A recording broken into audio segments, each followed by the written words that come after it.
The Australian under 16s social media age ban comes into effect today, marking a world first in Western nations, forcing everyone to identify themselves to use basic internet services.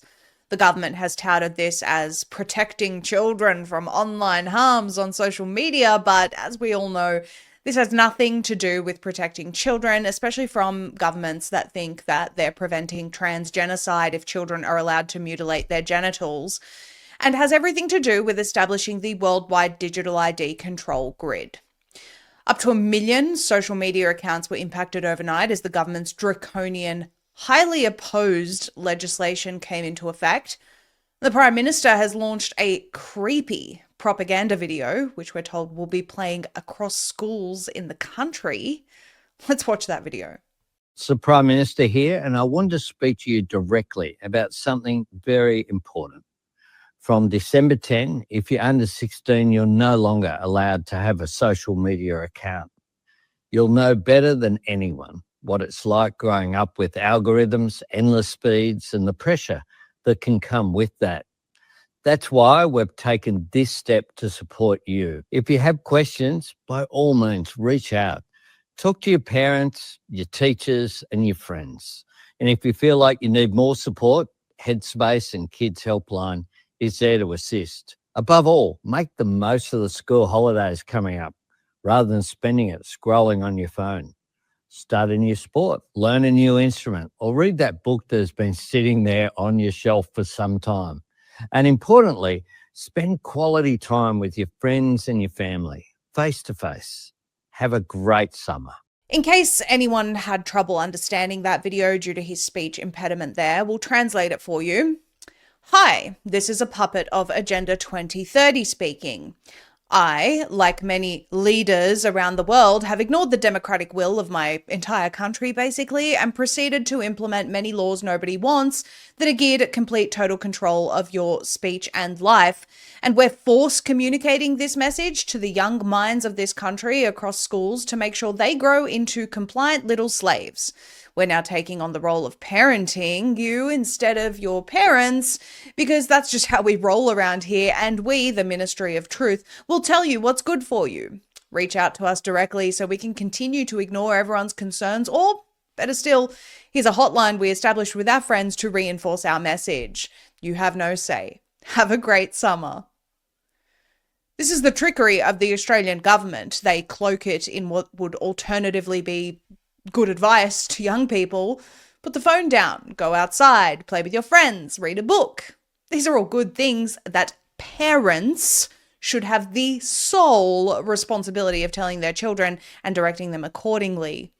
But today, children in schools across the country will learn the government is their daddy. It's beyond twisted and disturbing.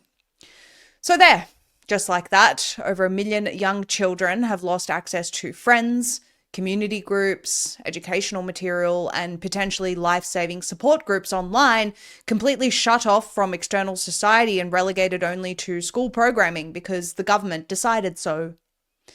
But the point here is, as important as the children are, again, is that this has nothing to do with keeping them safe. It was just a few months after the legislation passed that they admitted that adults would be required to identify themselves to prove they were not children. So, of course, anybody over the age of 16 must now validate their identity to prove that they are over 16. Otherwise, without it, you could be a social media criminal trying to access opinions and ideas without permission. Not to mention, as equally important in this digital dystopia with banning of certain speech and digitizing everybody's ID and controlling what websites you can view, is this implementation of total and absolute control of the flow of information. When you control the flow of information and control what people can and can't see, you are easily propagandized. It's like when everybody saw something on TV the night before and the next day at the pub, everyone's talking about it. They control what you see and what to think about what you just saw. This is absolute and total George Orwell 1984. And of course, it will eventually be revealed that all of this is about digital ID, no matter how much they tell the world it isn't.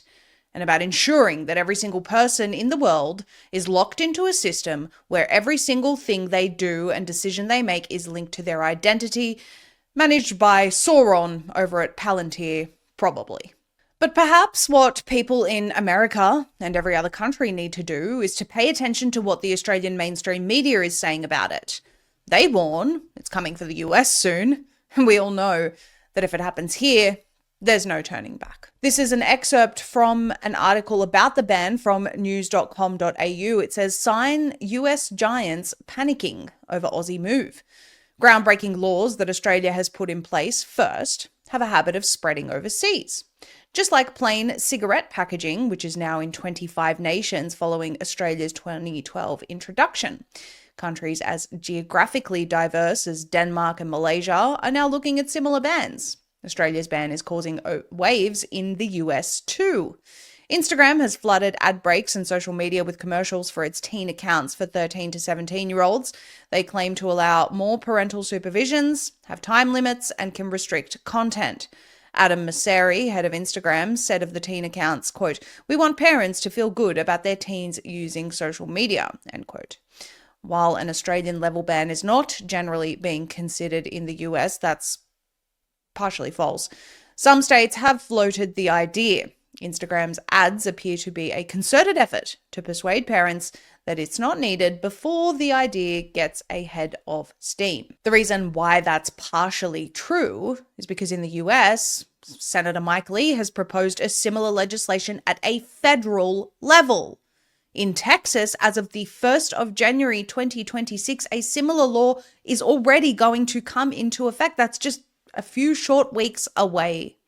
This is spreading like a cancer, and multiple countries, including the EU, are adopting similar laws. And it really is a lockstep agenda, just like we saw at the time of COVID and at the time of mass immigration, unmitigated migration levels exploding into all Western countries, just like we saw with vaccine passports and all of these dystopian agenda items.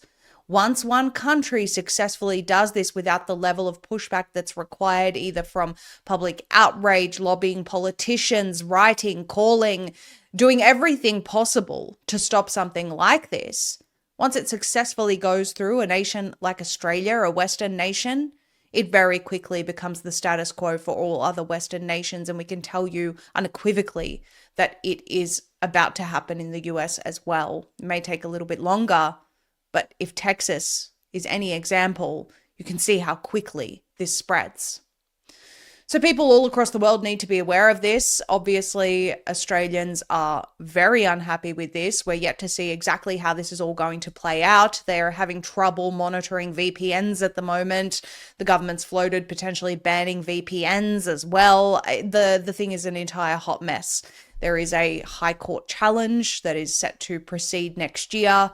We'll see how that goes. But the point is, and the point we really want to drive home is that if this succeeds in Australia, it will spread. It will become a pandemic of digital control, and people across the world cannot allow that. People depend on the internet to voice their concerns and opinions and grow movements for positive things. And with something like a digital ID controlling all of this, it puts a target on everyone's back. Once a digital ID is established, it will impact your future job prospects. It will impact your banking, your ability to pay your bills. Because if you're a speech criminal, then you can't participate in society. That's what the WEF says. Your civic participation will depend on you having a digital ID. And according to the UN and the UN 100, you will not be penalized. You just won't be rewarded if you don't comply with this system. It's very, very alarming. It's very disturbing, and we'll keep you up to date on all of this. But first and foremost, everyone needs to be aware that this is happening, and really, this is the battle of our lifetimes.